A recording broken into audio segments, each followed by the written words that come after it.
Hello everyone. Today I would like to talk to you about a set of numbers, a specific set of numbers found in the Bible that most of us have heard about before, but rarely are they explained or expanded on in their entirety. And one set of numbers in particular that are always overlooked and never explained.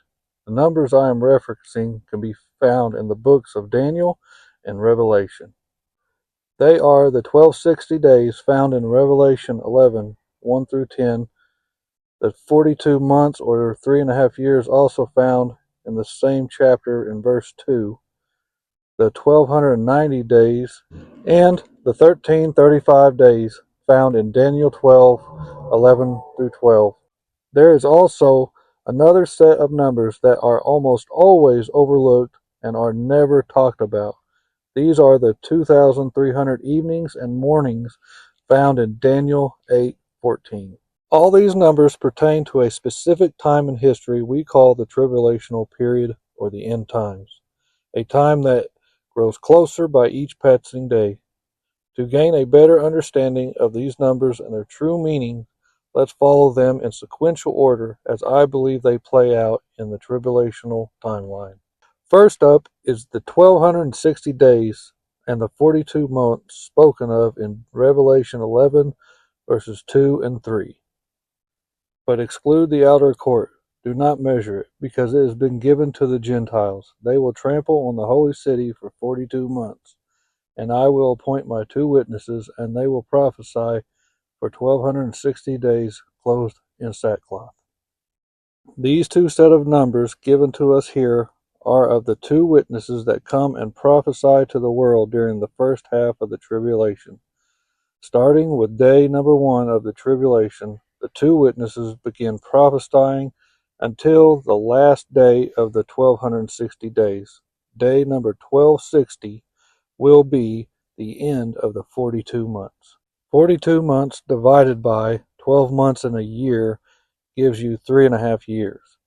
1260 days divided by 365 days in a year gives you 3.4 years. Not quite 3.5 years, but that's due to using the 365-day count of the Gregorian calendar, which I do not believe you can use in calculating biblical dating.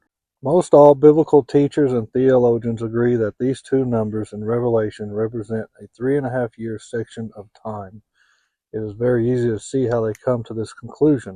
There is another very important time to not overlook here in Revelation 11, and that is in verses 7 and 9. Now when they have finished their testimony, the beast that comes up from the abyss will attack them and overpower them. Their bodies will lay in the public square of the great city, which is figuratively called Sodom and Egypt, where also the Lord was crucified. For 3.5 days, some from every people, tribe, language, and nation will gaze on their bodies and refuse to bury them. We read that the beast from the abyss, the Antichrist, will kill the 2 witnesses, and their bodies will lie in the streets for 3.5 days. These 3.5 days are mentioned because they are significant in the timeline of the tribulational period and how everything fits together. We will come back to these 3.5 days in just a little while. For now, let's shift our attention to the book of Daniel, primarily Daniel 12, verses 11 and 12. From the time that the daily sacrifice is abolished and the abomination that causes desolation is set up, there will be 1,290 days. Blessed is the one who waits for and reaches the 1,335 days. In these 2 verses, we get another set of numbers, the 1290 days and the 1335 days. The 1290 days is in reference to the abomination that causes desolation, an event where the Antichrist will set himself up as God in the temple of God, proclaiming himself to the world to be God. When this happens, I believe all hell will be let loose. Then we read in verse 12 that the one who waits for and reaches the end of the 1335 days will be blessed. I will explain these 2 numbers in more detail later in this video. But first, we need to discuss the last set of numbers that I believe are always overlooked and hardly ever explained. The last number can be found in Daniel 8:14. He said to me, "It will take 2,300 evenings and mornings, and then the sanctuary will be reconsecrated." Verse 14 by itself doesn't give us very much information other than the sanctuary will be reconsecrated and that there will be 2,300 evenings and mornings. To better understand what this verse is really saying and how we can apply it to the rest of these numbers we've been discussing, we're going to have to read the entire chapter to get the full context and true meaning of what is being said. In the 3rd year of King Nebuchadnezzar's reign, I, Daniel, had a vision after that one that had already appeared to me. In my vision, I saw myself in the citadel of Susa in the province of Elam. In the vision, I was beside the Ulai Canal. I looked up, and there before me was a ram with 2 horns standing beside the canal, and the horns were long. One of the horns was longer than the other, but grew up later. I watched the ram as it charged towards the west and the north and the south. No animal could stand against it, and none could rescue from its power.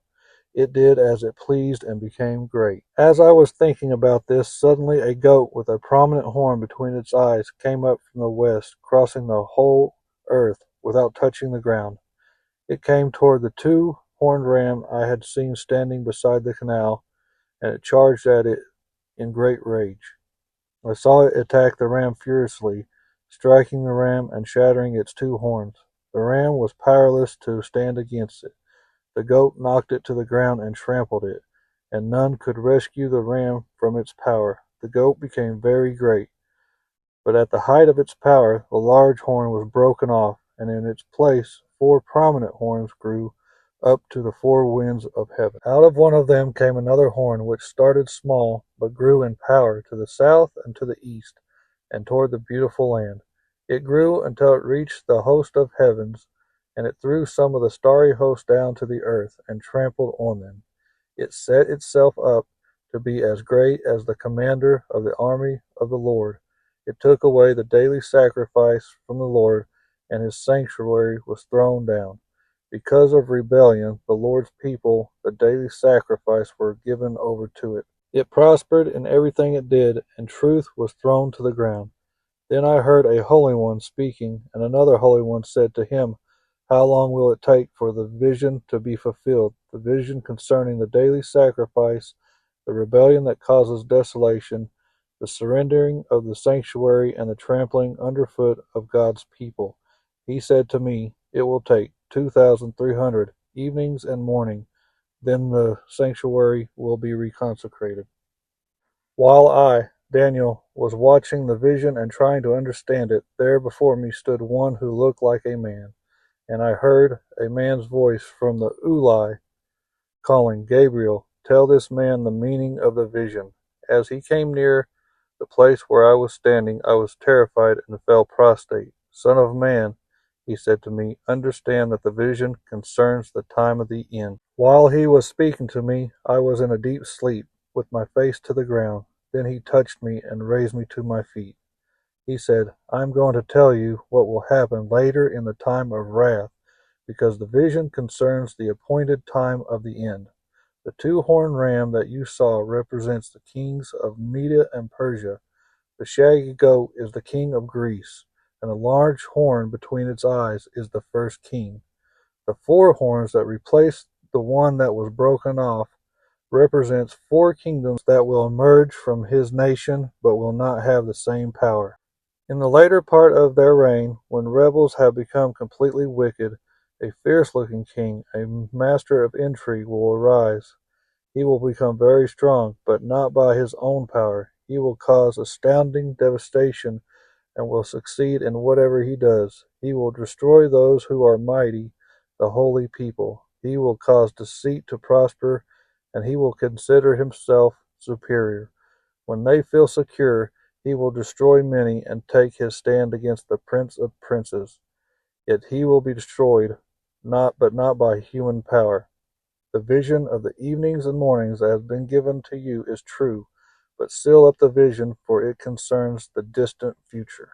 Chapter 8 of Daniel, in my opinion, is a two-faced prophecy. Two prophecies in one. Two events separated by time. One prophecy happened prior to the birth of Christ, and the other prophecy hasn't happened yet. These two prophecies coincide with each other because they are mirrored prophecies. Verse 17 and 19 clearly tells us that this vision concerns the time of the end, in the time of wrath, the appointed time of the end. And verse 20 goes on to speak of kings of Media and Persia and the kings of Greece and four horns that replaced the first king. Daniel 8, 1 through 14 is telling us of an event that happened back in history before the birth of Christ, but in a future setting to Daniel. It is the history of the Media Persia's rise to power and their downfall by the hands of Greece, by Alexander the Great. Verse 8 tells us that the goat, Alexander, became very great, and at the height of his power, the large or great horn was broken off. Alexander the Great died in 323 BC following a banquet with a feverish infection like typhoid or malaria. Verse 8 continues to tell us that four prominent horns grew up toward the four winds of heaven, meaning that four kingdoms grew up and stretched out and their empires grew.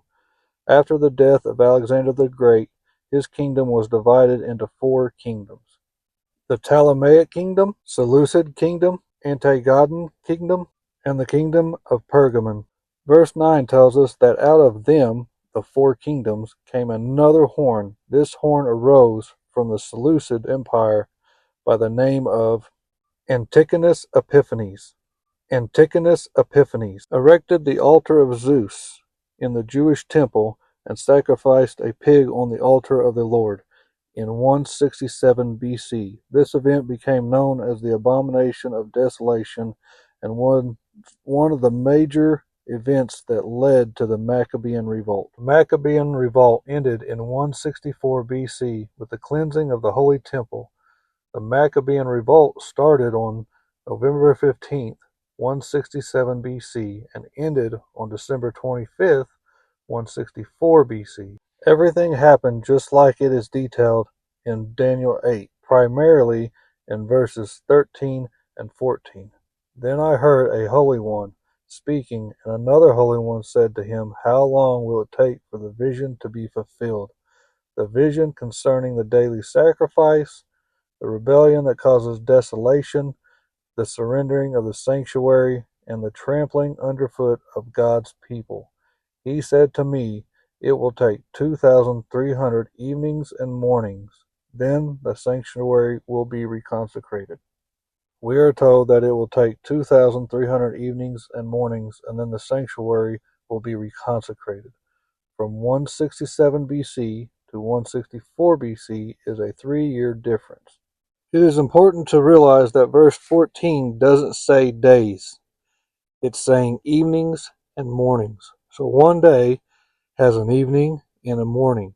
Two events in one day. You also have to realize that in Jewish culture, their day started at sundown, and this is why evenings comes before morning. Since the number 2,300 is being referenced to evenings and mornings, again, two events in one day, you have to divide 2,300 by 2, giving you 1,150 days. Another example of this can be found in Genesis 1 at the end of each day of creation. There was evening and there was morning the first day. There was evening, there was morning the second day. There was evening and morning the third day, the fourth day, the fifth day, and the sixth day. We know there was 6 days of creation, not 12, by adding morning and evenings together. As mentioned before, I don't believe you can use the Gregorian calendar that we use in today's time to accurately calculate biblical times. Nor can you use the Julian calendar or the Jewish calendar, the one used around the time of Jesus. The Hebrewic calendar, the one given to Moses by God, would probably be the most accurate. A prophetic year, which is 360 days, in conjunction with the Hebrewic calendar, is probably the best averaging to use to get as close as possible to being correct, but still is not perfect. A prophetic year of 360 days is calculated by taking 1260 days and dividing it by 3.5 years. We know that in the tribulation that 1260 days is the halfway mark. That's why we're dividing it by 3.5 years, the exact middle of the tribulational time frame. Another reference to this can be found in Genesis 7:11 through 13. On the 17th day of the second month, the flood began. On the 17th day of the seventh month, the ark rested on Mount Ararat. Verse 3 says there was 150 days. 7 months minus 2 months gives you 5 months. 150 divided by 5 equals 30 days each month. On average, each month was a 30-day count. 30 days in a month times 12 months in a year gives you 360 days a year. Now going back to the Maccabean revolt and the 2300 evenings and mornings. If you divide 2300 by 2, you get 1150 days. 1150 days divided by the prophetic year of 360, you get 3.19 years. And like mentioned before, the Maccabean revolt started November 15th, 167 BC and ended December 25th, 164 BC. That is exactly 3 years and about 1 month. 3.19 years. Just as Daniel 8:14 accurately calculated the exact timing of the reconsecration of the sanctuary, so too should it be applied to the times given for the tribulational period. And in doing so, you can in sequential order align these days given in Scripture to complete the whole picture. And I truly believe this is the way we are supposed to view these times. The last 7 years of the tribulation lays out as follows. Day number 1 of the tribulation, the 2 witnesses begin their ministry. They start prophesying and preaching to the world. They continue on their ministry for 1,260 days. At that time, they are killed and lie dead in the streets for 3.5 days. Then the breath of life from God enters into them and they are resurrected. And after this, on day number 1290, the abomination that causes desolation, the Antichrist, will set himself up in the temple of God and claim to be God. From this point on, it will be the worst it has ever been, especially for believers. On day number 1335, the rapture happens. Daniel 12:12 says, "Blessed is the one who waits for and reaches the end of the 1335 days." Why are you blessed at the end of the 1335 days? Why did Jesus say in the Beatitudes, "Blessed are the poor in spirit, blessed are those who mourn, blessed are the meek, blessed are those who hunger for righteousness, blessed are the merciful"? Because the blessed are the ones who enter the kingdom of God, and blessed are those who reach the end of the 1335 days. That's when Jesus raptures the church. Then from that point on, you will have the remaining last 1,150 days of the tribulation. From the time the 2 witnesses start prophesying to being resurrected will be 1,263.5 days. 26.5 days later, the abomination of desolation is set up. 45 days later, the rapture happens.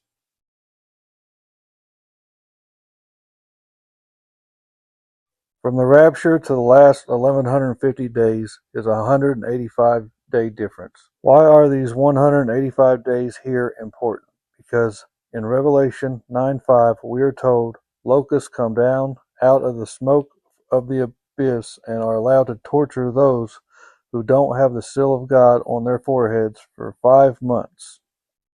185 divided by 360 is 0.513 months. When you add 1335 to 1150, you get 2,485 days in all of the tribulational period.